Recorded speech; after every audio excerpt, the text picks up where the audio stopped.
আমরা যদি দেখি যে শান্তর খেলাগুলো রাজশাহীর হয়ে তিনি দারুণ খেলছেন। আমরা প্রথম ম্যাচে একটা আপনার 100 পেলাম তার কাছ থেকে, এরপরে 30+ রানের ইনিংস ছিল ঢাকা বিপক্ষে, 24 রানের ইনিংস খেলেছেন নোয়াখালী এগেন্স্ট, এবং 41 রানের ইনিংসটা লাস্ট ম্যাচ যেটা গতকালকে হলো 41 রানের একটা ইনিংস এসেছে।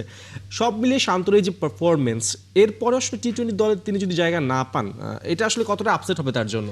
না, এটা অবশ্যই আপনি একটা যে কোনো ক্রিকেটারের কাছে তিনি চাবেন যে ঘরোয়া ক্রিকেটে ভালো পারফর্ম করে আবার দলে ব্যাক করা, কিন্তু এই মুহূর্তে দলের যে অবস্থা এবং আমরা যেটা জেনেছি, আমাদের সূত্র যেটা বলছে, সেই জায়গাটা কিন্তু শান্ত নেই আসলে।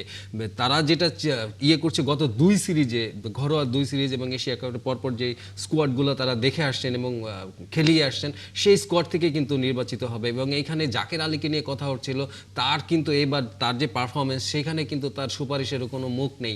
সেখানে শান্ত কিন্তু একটা বড় ধরনের ইম্প্যাক্ট ফেলতে পারে মিডল অর্ডারে, কিন্তু ওই জায়গাটা আমার মনে হয় যে ক্যাপ্টেন এবং টিম ম্যানেজমেন্ট অলরেডি সেট করে ফেলেছেন, তাদের মানে লকড হয়ে গেছে তাদের ওটা, তারা টি-20 স্কোয়াডে চেঞ্জ করবে না। যদিও সময় থাকবে যে শান্তকে নেয়ার, আমার মনে হয় যে তারা এটা চিন্তা করতে পারেন, যেহেতু জাকের আলীকে নেওয়া হচ্ছে না এখানে।